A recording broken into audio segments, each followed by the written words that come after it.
Hello everyone, सभी को नमस्कार। मैं एम्स दिल्ली से रवि कुमार गुप्ता आपका बहुत बहुत स्वागत करता हूं आपके अपने स्केलेटन नर्सिंग के इस ऑनलाइन प्लेटफॉर्म के ऊपर। आप सभी को गुड मॉर्निंग, आप सभी को नमस्कार। इस यूट्यूब चैनल के ऊपर आपका बहुत बहुत स्वागत है। आज की इस वीडियो के माध्यम से, आज के इस लेक्चर के माध्यम से मैं आपको कुछ इंपॉर्टेंट अपडेट देना चाहता हूं, कुछ इंपॉर्टेंट बातें आपको बताना चाहते हैं। आज मैं आपको एक ऐसी शख्सियत से मिलाने जाऊंगा जो कि नॉर्सेट 2 के अंदर सेकंड रैंक कर रहे हैं, मिस्टर रविंद्र यादव, जो कि काफी मेहनत करने के बाद इस मुकाम पे पहुंचे हैं। उन्होंने किस प्रकार से मेहनत की है, उन सबके बारे में आज सारे क्वेश्चंस के डाउट हम उनसे क्लियर कर लेंगे। ठीक है, तो आपको इस वीडियो के अंदर बने रहना है और चैनल को सब्सक्राइब करना है, लाइक करना है वीडियो को और अपने दोस्तों के साथ शेयर करना है। तो मैं आपको मिलवाना चाहता हूं मिस्टर रविंद्र यादव से। आइए सर। Hello sir. हेलो, कैसे हो आप? बढ़िया, आप बताइए। मैं एकदम बढ़िया सर। हाँ, हमारे बच्चों के काफ़ी दिन से कॉल मैसेज हमारे पास आ रहे थे कि सर हमें किस तरह से पढ़ाई करनी चाहिए, एक टॉपर ही हमें एक गाइडेंस दे सकता है। जैसा कि आप सभी जानते हो कि अगर कोई यहाँ से सपोज दैट एक कहानी मैं आपको बताता हूँ कि अगर कोई यहाँ से पंजाब जाता है, दिल्ली से कोई पंजाब जाता है, तो उसको ज़्यादा पता होगा बजाय अननोन पर्सन के। Unknown person in the sense कि अगर कोई एक बार जिस जगह पे जा चुका है उसको वो रास्ता पता होता है, उसको वो रास्ता मालूम होता है। तो इनको भी वही रास्ता सेम मालूम है कि इन्होंने किस तरह से, इनको क्या क्या परेशानियां आई, इन्होंने कौन कौन सी बुक्स को रेफर किया, कौन कौन सी चीजें इन्होंने लगातार पढ़ी और कितने घंटे स्टडी करने के बाद ये इस मुकाम पर पहुंचे हैं जो एम्स दिल्ली के अंदर कार्यरत हैं। ठीक है बच्चों, तो आज हर एक क्वेश्चन का जवाब हम इनसे लेंगे। सर, पहले तो हमारे बच्चों को ये बताइए कि आपने कहाँ से पढ़ाई करी है और आप कहाँ से बिलोंग करते हो? मैं राजस्थान के अलवर डिस्ट्रिक्ट के बहरोड से बिलोंग करता हूँ। मैंने अपनी college life Jaipur hospital college of nursing से पूरी की है। उसके बाद मैंने अपनी प्रिपरेशन की 2 साल की। 2 साल की आपने प्रिपरेशन की है, Jaipur hospital college of nursing से ये पास आउट रहे हैं। और मैं आपको एक चीज़ और बताना चाहता हूँ, ये हमारे मित्र भी हैं और हमारे क्लासमेट भी हैं। हमने दोनों ने साथ में ही नर्सिंग करी थी और हम दोनों साथ में ही बैठा करते थे और साथ में ही हम जाया आया करते थे कॉलेज।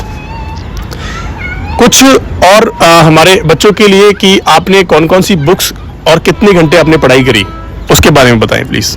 बुक्स मैंने एनक्लेक्स मोसबी से प्रिपरेशन की थी। बाकी टारगेट हाई PR यादव से क्वेश्चन भी किए थे। और पढ़ाई मैंने लगातार 8 से 9 घंटे 10 घंटे तक कंटिन्यू पढ़ाई की। डेली पढ़ते थे? पढ़ता। देखो, डेली पढ़ने का मैं आपसे हमेशा कहता हूं कि जो बच्चा डेली पढ़ता है, अपना 100% देता है, वो हमेशा सक्सेस की तरफ जाता है। क्योंकि आप जब भी डेली पढ़ते हो तो कहीं ना कहीं कुछ ना कुछ नया जरूर पढ़ते हो।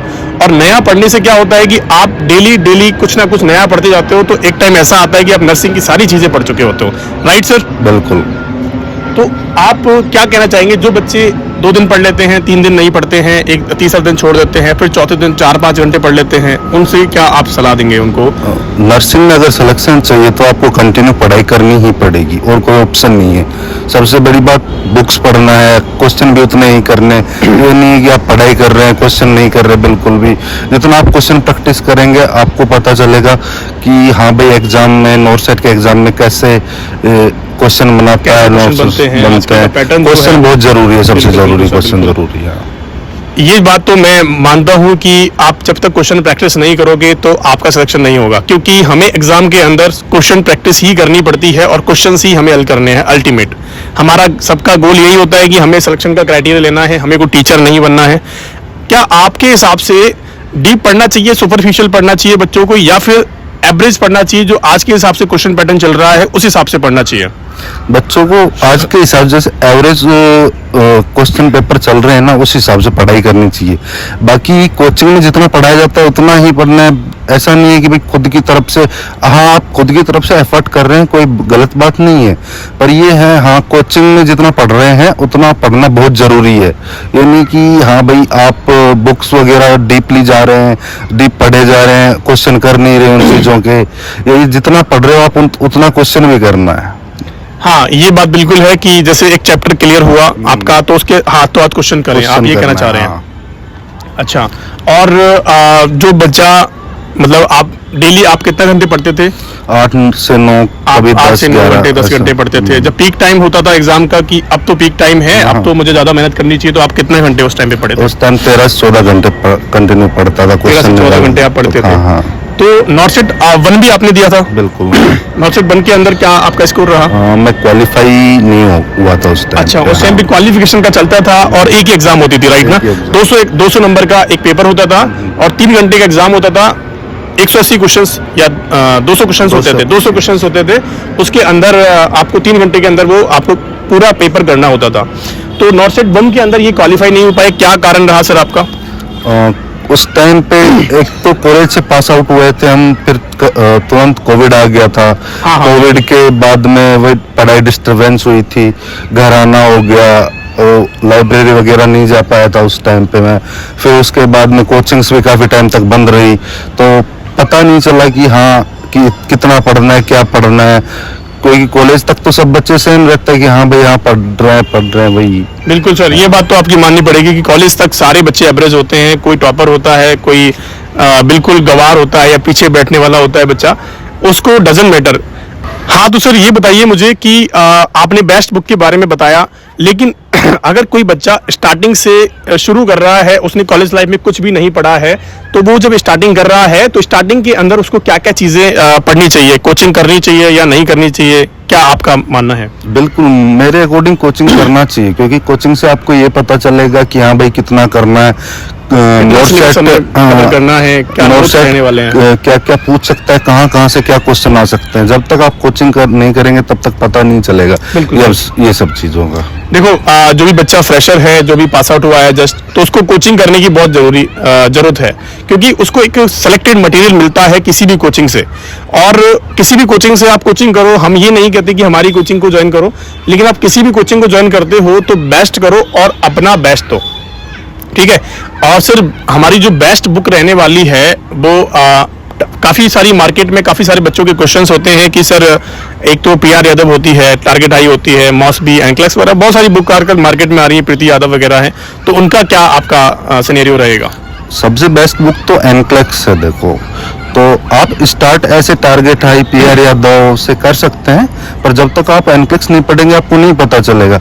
एनक्लेक्स पढ़ेंगे आपको अलग ही कॉन्फिडेंस आएगा कि हाँ भाई मैं कर लूंगा ये एग्जाम, कोई ज्यादा बड़ी बात नहीं है एग्जाम का। तो हम कह सकते हैं कि आज का जो पैटर्न है कि PR अदब से नहीं आता है नॉर्सेट के अंदर। तो अगर आप ये कहना चाहते हैं कि CHO के जो लेवल है वो नॉर्सेट का लेवल अलग है, CHO का लेवल अलग है, तो PR यादव और टारगेट हाई हम CHO निकाल सकते हैं उनको पढ़ के, लेकिन आप नॉर्सेट को एनक्लेक्स के बिना नहीं निकाल सकते, क्योंकि एनक्लेक्स के अंदर बहुत सारी चीज़ें ऐसी हैं जो आपको नहीं पता है, आप सोच भी नहीं सकते। आप जब उनको पढ़ोगे तो आपको लगेगा हाँ ये भी चीज़ें होती हैं, तो ये सारी चीज़ें आपको पता होनी चाहिए।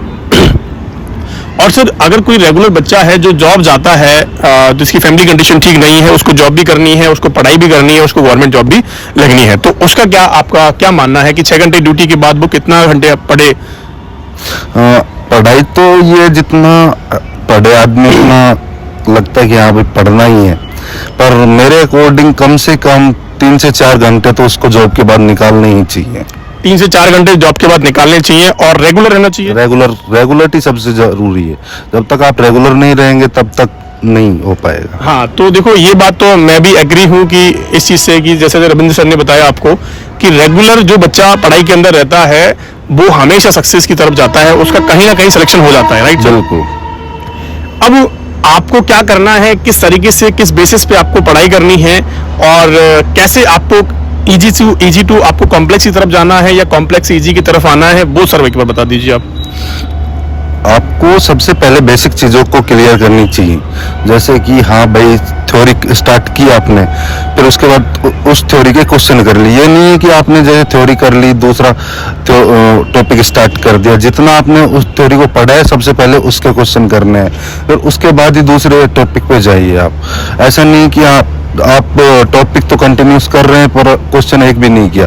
जब तक आप क्वेश्चन नहीं करोगे तब तक नहीं समझ आएगा कि हाँ भाई नॉर्सेट किस तरीके से पेपर बना रहा है, क्या कर रहा है।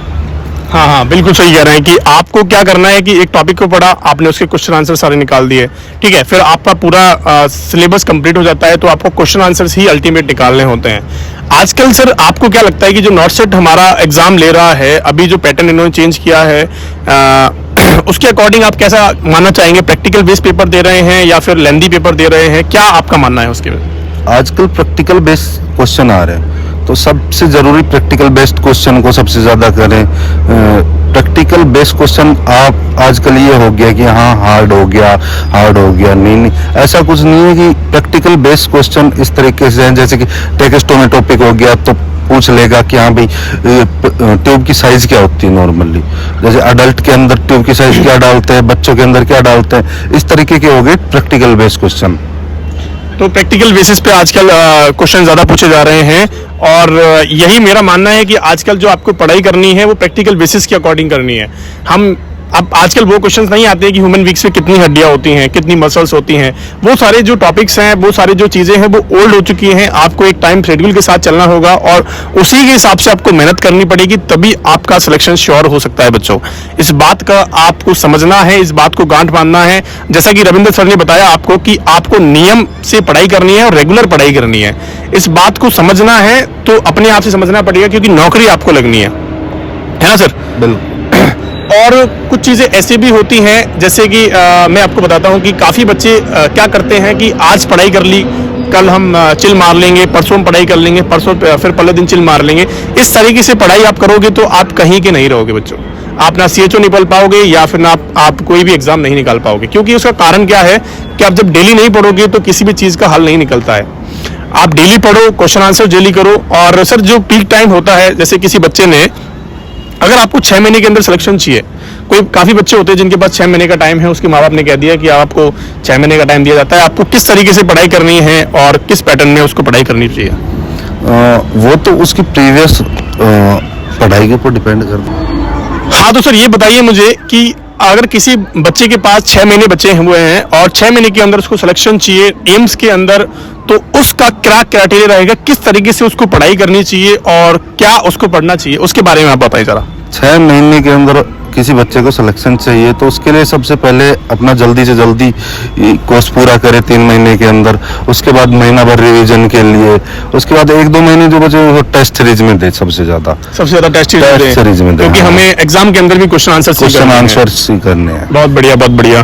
तो सर ने जैसा कि बताया कि आपको 6 महीने का अगर टाइम, देखो 6 महीने मेरे हिसाब से सफिशिएंट है नर्सिंग के एग्जाम निकालने के लिए। बिल्कुल, कि 6 महीने बहुत ज्यादा है हम कह सकते हैं, या आप कह सकते हो कि एवरेज है कि 6 महीने के अंदर किसी भी बच्चे का सिलेक्शन हो सकता है। अब कैसे हो सकता है कि आपको, जैसे सर ने बताया कि 3 महीने आपको अपना जल्दी से जल्दी सिलेबस करना है। सिलेबस करने के बाद आप 1-1.5 महीने आप उसको रिवीजन का टाइम दें मस्त आराम से। उसके बाद आपको टेस्ट सीरीज ज्वाइन करनी है। टेस्ट सीरीज किसी भी कोचिंग की ज्वाइन कर सकते हो, अपने आप से क्वेश्चंस कर सकते हो।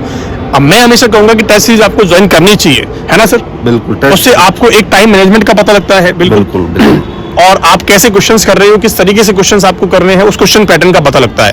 तो 100% आपको टेस्ट सीरीज ज्वाइन करनी ही पड़ेगी, और यही एक रामबाण होता है, यही एक सक्सेस का वे होता है। Thank you so much for being there sir. आपका बहुत बहुत आभार प्रकट करते हैं हम, हमारी पूरी टीम आपका आभार प्रकट करती है। आपने इतना टाइम हमें दिया और बच्चों को इतना प्रोत्साहन दिया, मोटिवेशन दिया, और इसके लिए हम आपका बहुत तहे दिल से धन्यवाद करते हैं। धन्यवाद। Thank you sir. तो जैसे कि सर ने बताया, रविंद्र सर ने आपको बताया कि बहुत सारी चीज़ें हमारे जीवन में होती रहती हैं और आपको उसी तरीके से पढ़ना है। किसी भी तरह की लोड लेने की जरूरत नहीं है। अगर कोई बच्चा लोड लेता है, या फिर हम कह सकते हैं कि आपका किसी भी तरह का कोई स्ट्रेसफुल इवेंट आपके जीवन में होता है, तो आप इस चीज़ से निकलना है जल्दी से जल्दी और अपनी गवर्नमेंट जॉब को पाना है, क्योंकि आप एक बार जब गवर्नमेंट जॉब के अंदर लग जाओगे तो सारे स्ट्रेस आपके खत्म हो जाएंगे। ठीक है बच्चों? तो इसी प्रकार से आपको पढ़ाई करनी है, जैसा कि आपको बताया रविंद्र सर ने। अब बेझिझक पढ़ाई कर रही है। किसी को कोई डाउट होता है तो आप हमारे सपोर्टिव नंबर्स पे कॉल कर सकते हैं। हमारे चैनल को सब्सक्राइब करें, लाइक करें। अगर आपको वीडियो पसंद आई हो तो हमारे चैनल को शेयर करें। ये वीडियो बहुत ज़्यादा फोटोजेनिक और हम कह सकते हैं कि यूट्यूब जेनिक नहीं होगी कि पीछे पर्दे वर्दे सोफे वोफे लगे होते हैं, लेकिन हमारे पास ऐसा कुछ सेटअप नहीं है, इसीलिए हमने छत पे ये वीडियो बनाई है। और छत पे ही हमने रविंद्र सर का टाइम लिया है और काफ़ी रात हो चुकी है अभी। तो thank you so much for being there. पढ़ते रहें और बढ़ते रहें।